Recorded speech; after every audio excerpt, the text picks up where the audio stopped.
el domicilio puede estar en el hospital o en situaciones rarísimas tenemos consultas en la calle en situaciones de emergencia. Vámonos a una entrevista en el hospital. ¿Qué necesitabas? Un mandil, es lo primero, y luego tus herramientas. Necesitas una nota para poder apuntar. Hoy apuntamos en el celular, hay una aplicación Nota. Necesitamos un estetoscopio, necesitamos un tensiómetro, necesitamos un reloj, necesitamos una linterna. Hoy el celular, además de la nota, también es linterna, también es reloj. Un pulsoxímetro, tu barbijo N95, tu gorro, guantes para situaciones especiales, no la usamos de rutina, tu lapicero, tu martillo de reflejos, que esté provisto de la agujita, que tenga la escobilla para la sensibilidad y una cinta métrica para medir dos cosas: el perímetro abdominal y el índice cardiotorácico cuando tengamos que hacer en alguna radiografía, ¿no? Entonces, ya tengo todo, estoy en el hospital. ¿Y qué me falta? ¿Alguien me dice qué más necesito?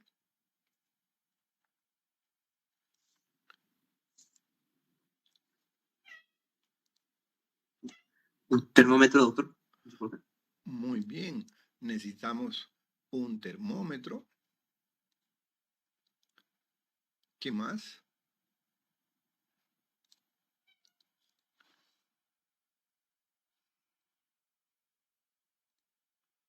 ¿Qué más?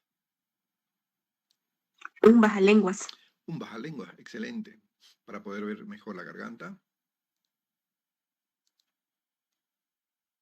¿Qué más?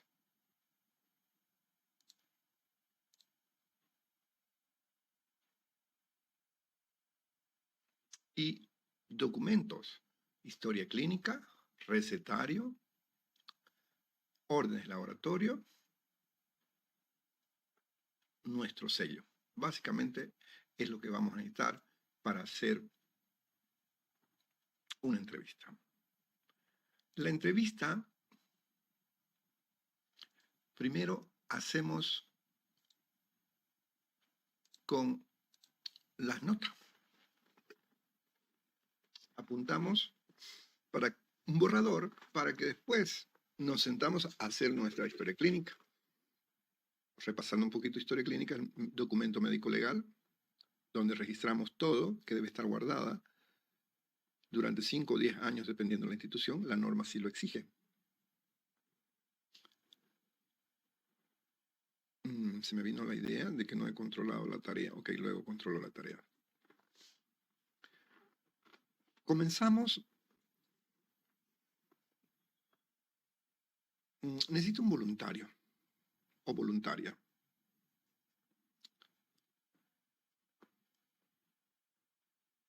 Cric, cric. Ok.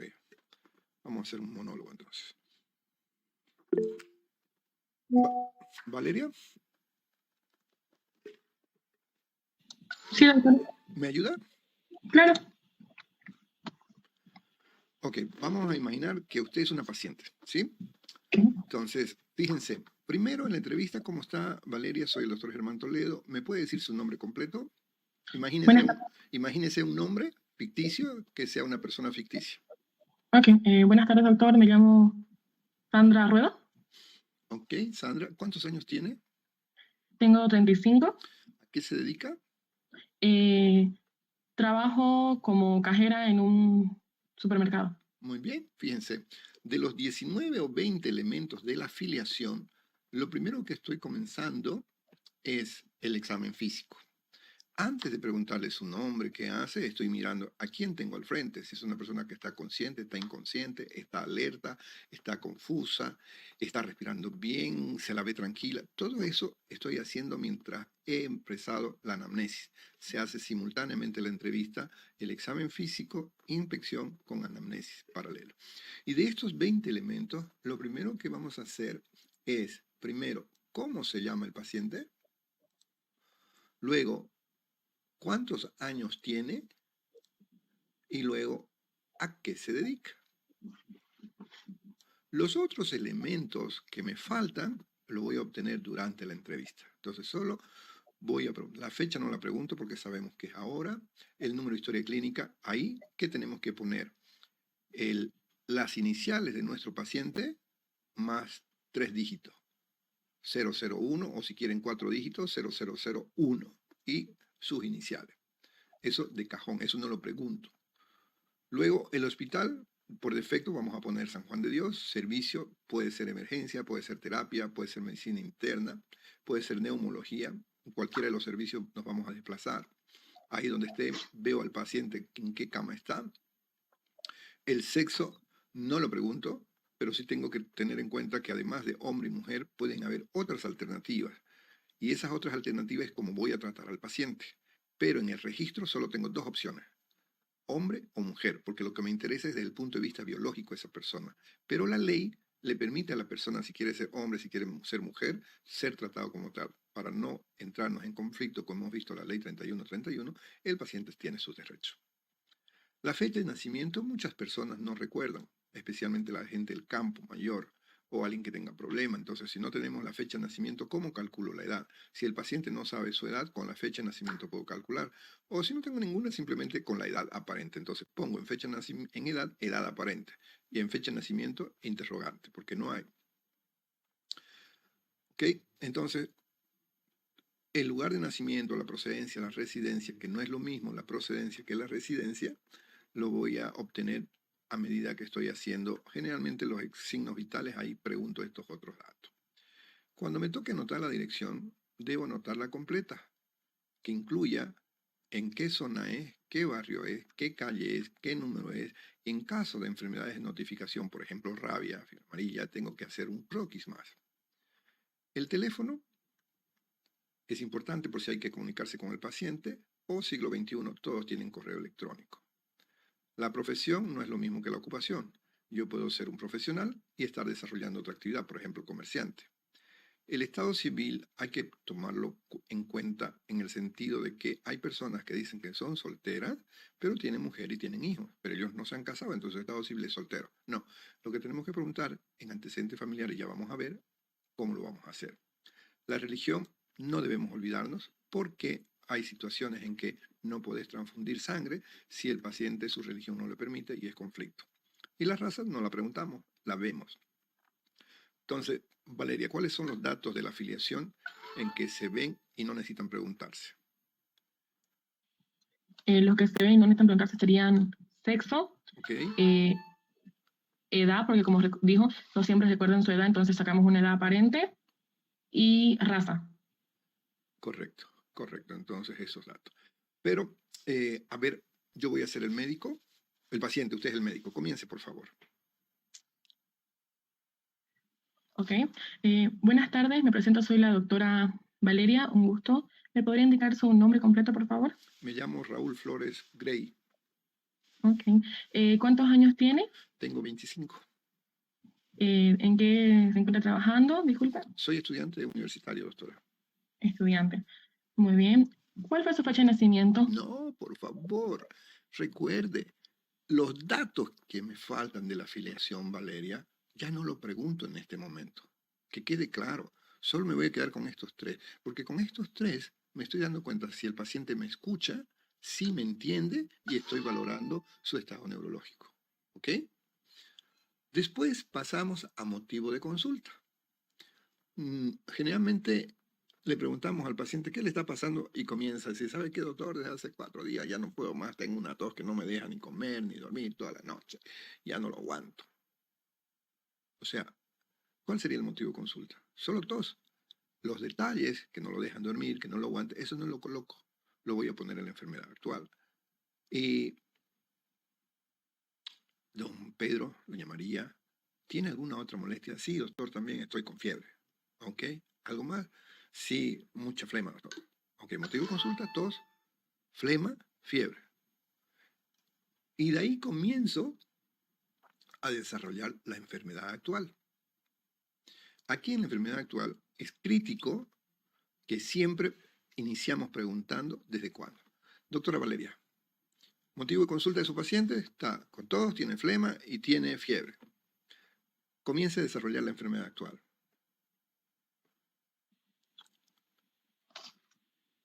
El paciente de sexo masculino de 25 años. No, por favor.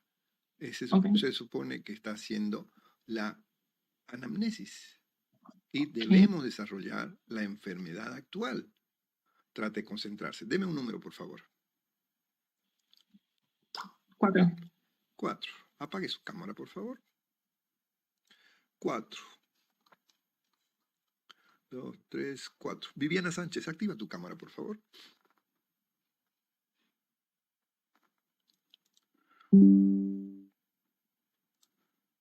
Ok, Viviana, ¿puedes por favor continuar siendo el médico y desarrollando la enfermedad actual?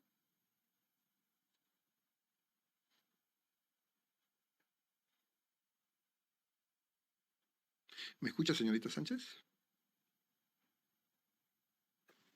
Ay, perdón, doctor, es que había estado apagado mi audio. Sí, sí la escucho. ¿Podría por favor continuar la entrevista?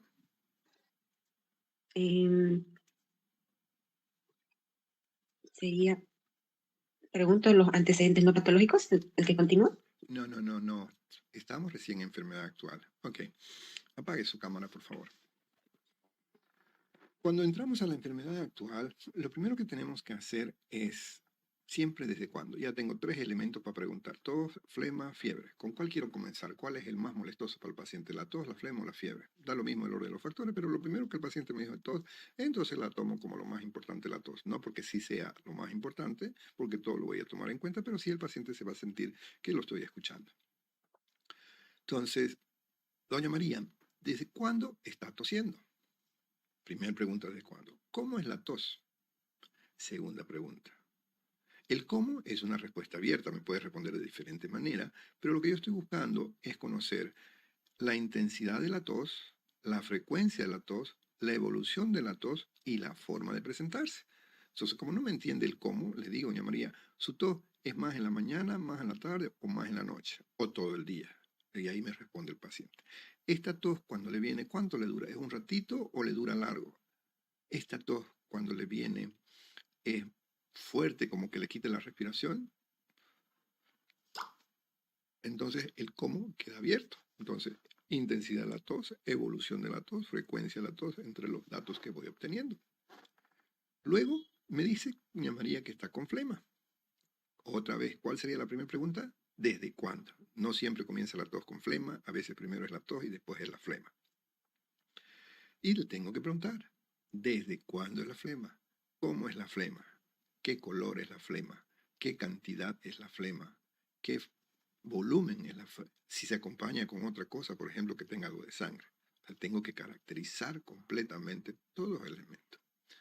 Una vez que termino, cuénteme, doña María o don Pedro, la fiebre. ¿Cuál es la primera pregunta? ¿Desde cuándo estás con fiebre? ¿Cómo es la fiebre? ¿La logró medir su fiebre? ¿Es en la mañana? ¿Es en la tarde? ¿Es en la noche? ¿Es todo el día? ¿Le viene todos los días? ¿Desde que empezó, cómo ha ido evolucionando la fiebre? Eso significa caracterizar. Por eso en el documento que ustedes tienen se lo estoy poniendo caracterizar. Cada síntoma y cada signo. Siempre comenzando desde cuándo. ¿Sí? Y cada signo para que no se olviden. Una vez que tengo la enfermedad actual, ¿tiene alguna otra molestia? Le pregunto. No. Entonces me paso de enfermedad actual a anamnesis por sistema. Aquí voy a ver si me olvidé de preguntar algo o el paciente se olvidó de contarme algo. Y lo miro al paciente desde la cabeza. ¿Tiene alguna molestia en la cabeza? ¿Tiene alguna molestia en los ojos? ¿Tiene alguna molestia en la nariz? ¿Tiene alguna molestia en la boca, el cuello, tórax, el pecho, la espalda, la barriga o el abdomen, dependiendo de qué el lenguaje estamos usando? ¿En sus partes o sus genitales tiene alguna molestia? ¿En los brazos, en las manos, en las piernas, en las rodillas, en los pies? ¿Tiene alguna molestia? Entonces, investigo todos los datos posibles que pudiera tener el paciente como molestia dentro de la enfermedad actual. Una vez que tengo todos los datos averiguados, paso a preguntar antecedentes patológicos. Y la pregunta es fácil. don Pedro, doña María, ¿esto que le está pasando le ha pasado antes? Entonces, ahí trato de ver desde que era chico, de qué se ha enfermado, desde que era chico, de qué lo han operado, y lo voy desglosando. Si el paciente me dice que es diabético, ojo, esa enfermedad no pasó, por lo tanto sigue con la enfermedad. Entonces, en vez de poner antecedentes patológicos, pongo en enfermedad actual. También paciente refiere ser diabético y le pregunto desde cuándo, cómo se controla, qué toma, cuándo fue al médico, cuáles son sus análisis. Le pregunto, cuando le pregunto qué está tomando, debo averiguar si es insulina, metformina, glibenclamida, paclitaxel, cualquier medicamento tengo que averiguar para no olvidarme en indicarlo o en la interconsulta que voy a hacer. Si me dice que tiene presión alta, ¿lo pongo en antecedentes patológicos o en enfermedad actual? ¿Se curó de su presión alta? No, sigue con la presión alta, entonces voy a enfermedad actual. Punto aparte. También refiere tener presión alta, controlado con o sin control. ¿Me entienden? Entonces seguimos buscando enfermedad. Cuando termino de preguntar todos los antecedentes patológicos, clínicos y quirúrgicos, me voy a buscar antecedentes familiares. De manera centrífuga le ponemos. ¿Qué significa? ¿Quién es lo más cercano hasta lo más lejano? ¿Quién es lo más cercano? Si vemos que el paciente tiene pareja o es casado, primero, ¿cómo está la esposa? Especialmente si es una enfermedad infectocontagiosa, por ejemplo, tuberculosis. Preguntamos lo que hablamos en teoría con B. ¿Cómo están sus hijos? ¿Cómo están sus hermanos? ¿Cómo están sus padres? ¿Cómo están sus abuelitos? Y vamos interrogando, si el dato es pertinente, lo anotamos, pero si no tiene relación, no lo anotamos. Después que estoy en antecedentes familiares, me voy a antecedentes psicosociales. ¿Cómo está? ¿Tiene alguna preocupación? ¿Está trabajando? Porque recuerden, si él está enfermo, ¿quién está llevando la comida a la casa habitualmente? ¿Quién le compra los remedios? Hay que pensar aquí en la parte psicosocial el tipo de receta que voy a dar. Si es un paciente que está sin trabajo, obviamente que trataré de darles recetas con medicamentos económicos, porque hay de todo precio. Luego, voy a preguntar si tiene alguna alergia. Si hay, lo anoto en rojo, arriba, para que no me olvide, y si ha recibido todas sus vacunas, desde que era chico hasta ahora, tomando en cuenta las últimas vacunas. Una vez que termino eso, si es mujer, nos vamos a ver cuándo fue su último periodo. Cómo fue el periodo de regulares, irregulares, oligomenorrea, polimenorrea, tiene dismenorrea, preguntamos todos los datos. Menarca, telarca y pubarca, generalmente no lo preguntamos, a no ser que estemos evaluando alguna situación endocrina o en algún adolescente. ¿Qué es menarca? Cuando le vino la regla, telarca cuando le salieron las mamas, pubarca cuando desarrolló vellos en el pubis. Pero sí preguntamos embarazo. ¿Tiene hijos? ¿Cuántos? ¿Fueron vaginal o cesárea? A veces las cesáreas no te dicen antecedentes quirúrgicos y lo tengo que poner en antecedentes quirúrgicos. ¿Alguna vez ha tenido fracaso? No le pongo aborto. Pregunto, ¿tiene fracaso? Si no me entiende, ahí con tono de pena, aborto ponemos, ¿no? Una vez que terminamos esto, nos vamos ya a los no patológicos. Los higiénicos, qué tipo de actividades hace, si hace deporte, cómo está su diuresis, cómo está su catarsis, después su tipo de alimentación. Veamos qué come. Obviamente, si veo que es una persona gordita, tengo que identificar si realmente come harto o es un problema endocrino. O viceversa, si es una persona muy delgada, averiguo qué tipo de alimentación tiene. Y los hábitos, las cosas que hace el paciente para distraerse, siempre buscamos hábitos buenos, deporte. Y aquí los vicios, ¿cómo le pregunto? No le pregunto, ¿tiene vicio? ¿Fuma? ¿Desde cuándo fuma? ¿Cuánto fuma? Si los cigarros son más de 4, lo pongo en enfermedad actual. Punto aparte. Además, paciente tabaquista desde hace tanto tiempo fuma más de 3 cigarros por día. Es un problema porque tengo que dar un tratamiento para ver si lo puedo convencer que deje de fumar. Si usa drogas, ¿qué tipo de droga?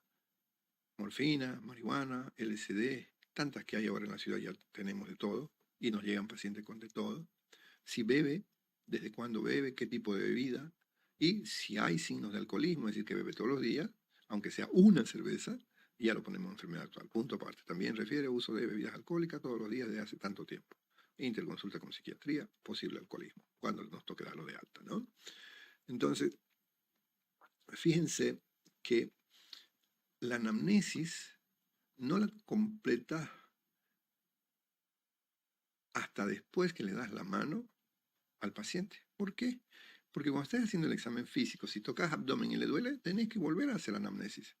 ¿Desde cuándo le duele? ¿Cómo es su dolor? Porque a veces el paciente no sabía que tenía ese dolor hasta que se lo tocaste, etc. ¿Sí?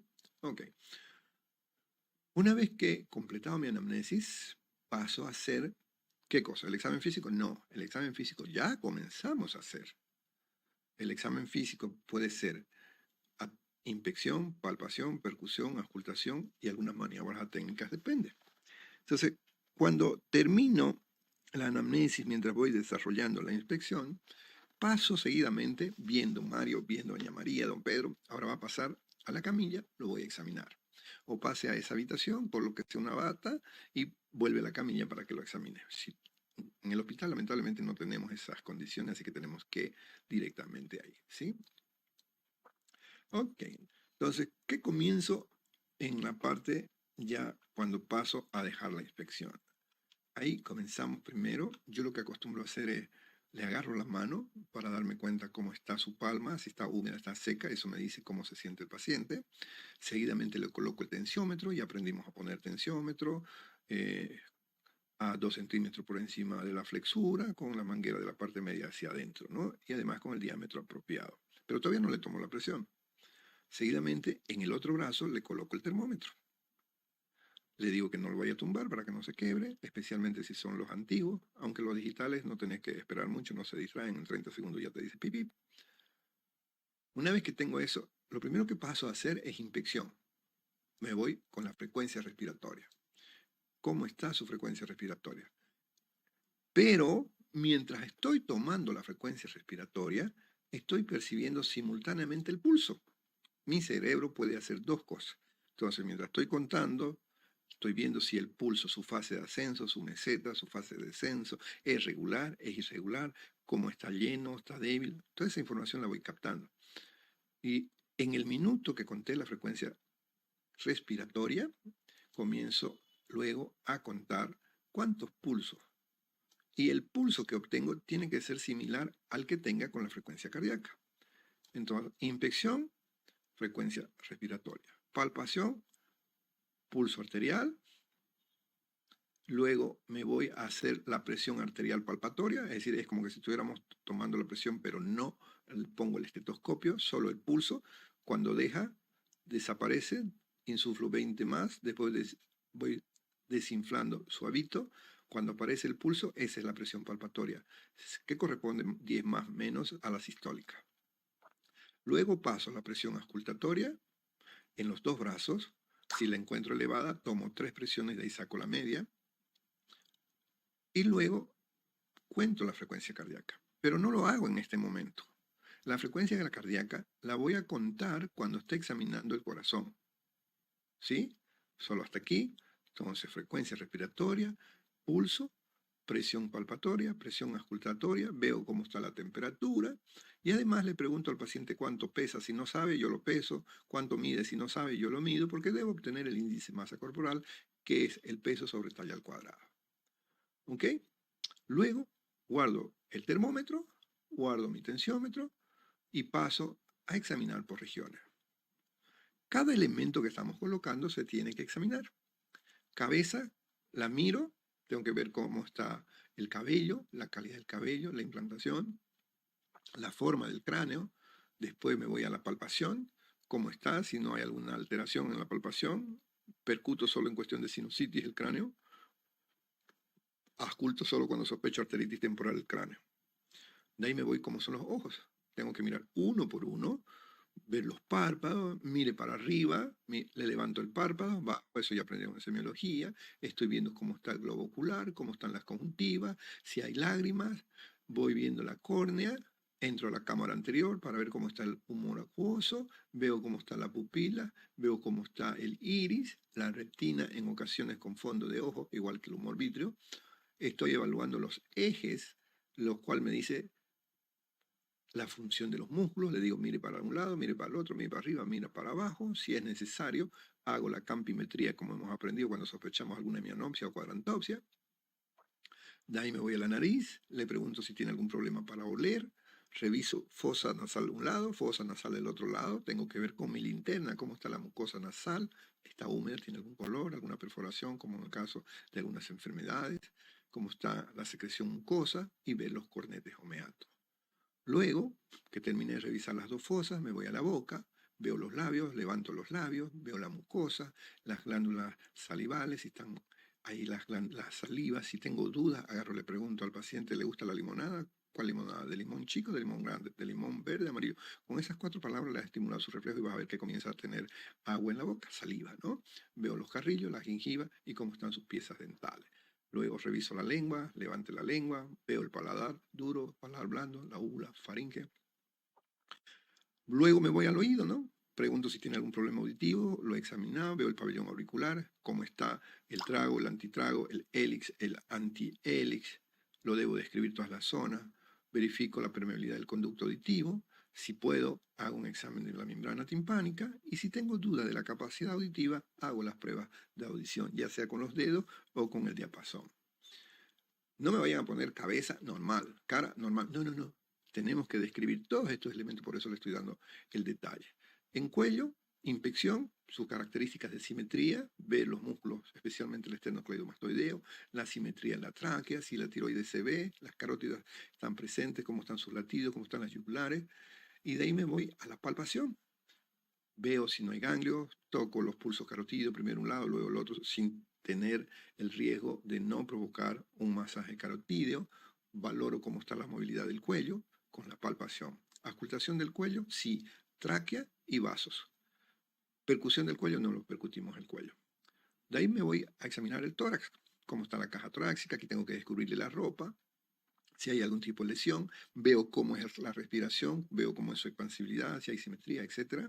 Y de ahí me voy a auscultar los pulmones, como ya hemos aprendido, por delante, desde la tráquea, arriba de las clavículas, debajo de las clavículas, debajo de la axila, y por detrás, siguiendo la línea de Damousseau, como han aprendido. Luego hago la palpación del tórax, veo la expansibilidad respiratoria, lateral y superior o antero-posterior, cualquiera de las 3 técnicas. Y de ahí, como estoy tocando, veo las vibraciones. Diga 33, diga 33, diga 33. Lo puedo hacer con la palma o lo puedo hacer con el talón de la mano, ¿no? En la auscultación, no se olviden que no es solo escuchar el murmullo vesicular, sino también buscar ruidos agregados. Y además, cómo está la fonación. Así como le digo que diga 33, también el paciente, cuando estoy auscultando, le digo que diga 33. Luego me voy a escuchar el corazón, foco aórtico, foco pulmonar, foco mitral, foco tricuspidio, y voy a describir qué estoy encontrando.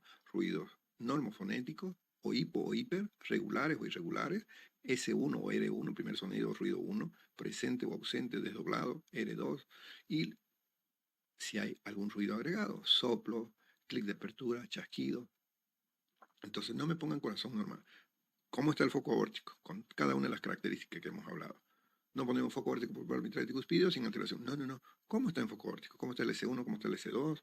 ¿Cómo está en el mitral y el tricuspidio? Cuando encuentren un soplo, una técnica que te ayuda para identificar es mientras estás tomando el pulso, estás auscultando. Si el soplo coincide con el pulso, el soplo es sistólico. Si el soplo no coincide con el pulso, es un pulso diastólico. Además, no te olvides que el corazón vas a examinar el choque de la punta para ver si no está desplazado. Las mamas las vemos. En los varones no hay problema. En las mujeres evitamos exponer las mamas por el tema del pudor.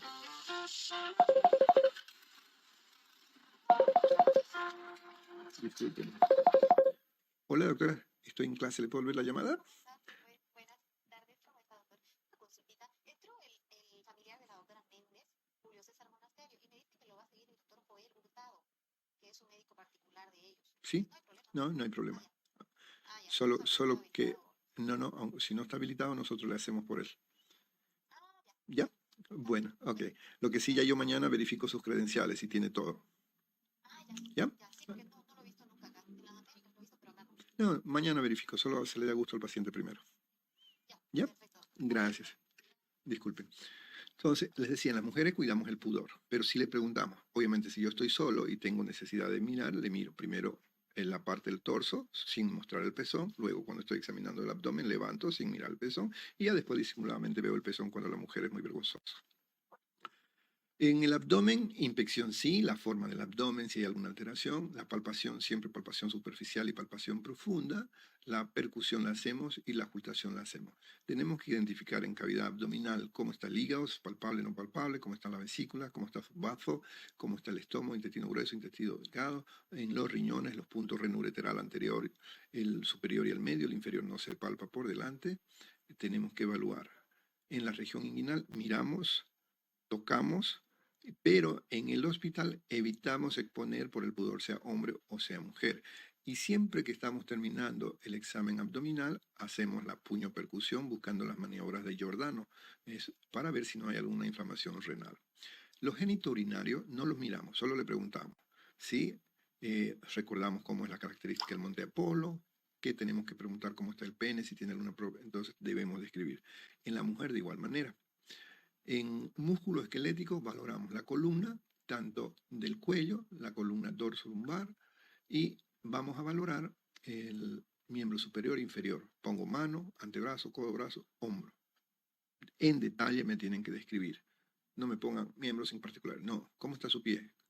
¿Cómo está su pierna? ¿Cómo están las rodillas? ¿Cómo está el muslo? ¿Cómo está la piel? Tienen que ser en detalle. Y el sistema nervioso regional, ya el cognitivo, nos estamos dando cuenta de su nivel de inteligencia. Hacemos las pruebas sensitivas en piel, superficial, profundo, ver el dolor, ver el tema de la ubicación, cómo está, si siente el calor, si sabe si está sentado o acostado, las vibraciones. Y vamos a hacer, cuando sospechemos alguna alteración, la discriminación de distintos estímulos. Ojos cerrados, ¿qué es lo que siente? Le estoy tocando, le estoy pellizcando, es caliente, frío, dependiendo. Y el sistema motor, cuando estamos valorando los miembros, hacemos cómo está la fuerza, apriete mi mano, o levante la mano, levante el pie, lo que quieran valorar, cómo está el tono y cómo están los reflejos. Puede ser, y tienen que mencionar, ¿no? ¿Qué reflejo les ha hecho? El reflejo plantar, el reflejo palpebral, el reflejo corneal, o sea, tenés que describir porque eso los has aprendido. Y de ahí pares craneales, aquí la mayoría falla. Me dicen, no hemos valorado. ¿Cómo no vamos a valorar? Primer par, ¿cuál es? Nervio olfativo. No refiere problemas con la olfacción. Nervio óptico. Paciente no tiene alteración con la visión, no se realizó fondo de ojo. Nervio motor ocular común, no miro, no pregunto, solo miro cómo está el movimiento de los ojos y de los párpados y las pupilas, ¿no? Igual que el tercero, cuarto y sexto, básicamente lo estamos mirando a nivel ojo y párpado. El trigémino, vemos si tiene alguna sensibilidad, algún problema y algún cambio en la boca. El auditivo, mientras estamos hablando, estamos evaluando. Y también, si tengo dudas, tengo que evaluar la posición para ver si mantiene el equilibrio. Glosofaringio, el vago, espinal y accesorio. Entonces, no me pongan pares normales. No me pongan primero, segundo, tercero. No. Primero, nervio olfativo. Segundo, nervio óptico. Que lo describan. Y siempre que haya cefalea en un paciente que sospechamos de tuberculosis, vamos a buscar los signos de irritación meningia. Es decir, rigidez de nuca, vamos a ver si tiene Babinski, Brusinski, Oppenheim, Shadow, Schaffer, los que ustedes deseen, ¿sí? Tacto rectal no lo vamos a hacer, pero sí lo vamos a tener escrito, porque ¿qué es lo que valoramos? Ano recto, próstata en el hombro, en la mujer ano recto y vemos el fondo del saco. Entonces, no lo hacemos, pero sí lo tenemos que tomar en cuenta. Y vamos a terminar con el diagnóstico sindromático. Siempre, síndrome febril, síndrome de condensación, síndrome médico, y después métodos complementarios. Si es que él trae algún análisis, ahí lo vamos a describir. Trae un hemograma con leucocitosis, o trae una radiografía con neumonía, etc. Y ya cuando tenemos todo, o si el paciente te da la evidencia, puedes poner tu diagnóstico definitivo. Por ejemplo, estoy pensando en un síndrome de condensación, pero ya me trae la radiografía donde está la neumonía, ya no pongo síndrome de condensación, directamente neumonía porque tengo la evidencia de la radiografía. Diagnóstico definitivo, de preferencia el anatómico y el etiológico. Y la epicrisis solo si el paciente se va de alta mientras lo estamos viendo, si no lo dejamos en blanco, no escribimos nada. Una vez que terminan su borrador, pasan a hacer su historia y luego comienzan a hacer el mapa conceptual. Van a hacer 2 columnas. 1, 2. Por decir, aquí voy a poner todos los síntomas y aquí voy a poner todos los signos. Entonces, síntomas, ¿cuáles son los síntomas más comunes? Disnea, dolor punto de costado, cefalea por el tema de la hipercapnia o de la hipoxemia, parestesias, sed, todos los síntomas aquí. Y le voy a poner un número, pero no el número síntoma 1, síntoma 2, síntoma, no, el número de los diagnósticos que tengo. Diagnóstico 1, síndrome de condensación. Diagnóstico 2, síndrome febril. Diagnóstico 3, síndrome anémico. Entonces tengo 3 diagnósticos. La disnea, ¿a cuál corresponde? ¿Al síndrome febril o al síndrome de condensación? ¿O al síndrome de condensación? Ah, no, corresponde a la condensación, el número 2. Entonces pongo 2 disnea, ¿sí? Y los signos igual. Hay tos, expectoración, alza térmica, ausencia de tejido adiposo. Todos los signos los tienen que ver. Pero no es solo los signos y síntomas de la anamnesis, es los síntomas y signos de la anamnesis, más el examen físico, más lo que han encontrado en los métodos complementarios si el paciente trajera. ¿Sí? Eso es, una vez que terminamos de hacer esto, ahí pasamos a hacer las indicaciones médicas o tratamiento médico o órdenes médicas, es lo mismo. Eso vamos a ver en teoría siempre. ¿Cómo empieza? RP, colocamos la fecha. Hoy es 16 del 06 del 26. ¿Qué hora? 18. Hora. ¿Cómo se llama el paciente? Si no tengo el nombre, NN. Primero, la dieta. Después, la posición. Después, el oxígeno. ¿Cómo lo voy a dar? Eso lo vamos a ver en teoría. Después, los sueros. Si le voy a colocar el suero, ¿cuál suero? ¿A qué dosis? ¿A cuántas gotas? Después, los medicamentos. ¿Cuáles? Los antibióticos si sospecho infección, para el vómito, para la fiebre, para el dolor, lo que usted quiera. Y siempre que pongo el nombre, el medicamento siempre primero el nombre, su presentación, la concentración, el intervalo y la vía. Por ejemplo, quiero darle para la fiebre. ¿Qué le doy? Paracetamol. ¿En qué? En ampolla. ¿De cuánto? De 1 gramo. ¿Cómo lo voy a dar? Una ampolla cada 8 horas. ¿Por dónde? Endovenoso. Después, los laboratorios. Hemograma, glicemia, urea, creatinina, ionograma. Todo lo que hemos visto en métodos complementarios, si lo crees pertinente, lo pide. Luego viene las interconsultas y después va el nombre del médico y su firma. Ahí terminé. De aquí voy a sacar mi receta. Receta. Primero, nombre del paciente, no sé el nombre, la fecha y la hora, la pongo antes o la pongo después, da lo mismo. Nombre del producto, ¿qué le estoy pidiendo? Nombre del producto, paracetamol. ¿En qué estoy comprando? En ampolla. ¿De cuánto estoy comprando? De 1 gramo. ¿Cómo voy a usar cada 8 horas? Por lo tanto, son 3 por día, más la del otro día. Voy a comprar 4. Cantidad. Y ya no pongo cómo lo voy a usar. Viendo, no, cada 8 horas. No, eso está en las indicaciones. Cuando termino mis productos, firma y nombre del médico. De ahí vienen las órdenes de laboratorio. Todo lo que he pedido acá. Primero, el nombre del paciente y después los estudios. Hemograma, glicemia, urea, creatinina. Pongo la firma y nombre de la firma. La radiografía va en otra orden. NN, fecha, hora, radiografía de tórax. Firma, nombre, firma. La tomografía, otra orden. ¿Me entienden? Y por último, las interconsultas. Nombre del paciente, a qué especialidad estoy llamando, cuál es mi diagnóstico presuntivo, firma y nombre del médico y fecha. Esto es lo que vamos a hacer en cada práctica. ¿Sí? Todas las veces que veamos pacientes vamos a hacer esto. En base a lo que estemos avanzando, vamos a sospechar nuestro diagnóstico. Ok, activen su cámara, por favor.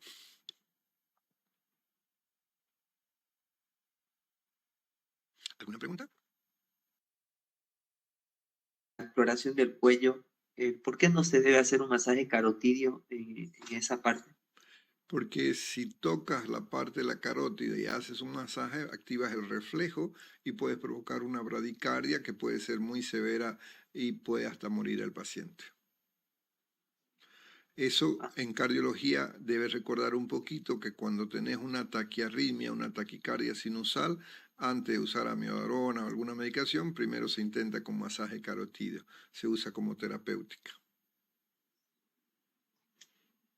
Ay, ¿Alguna otra pregunta?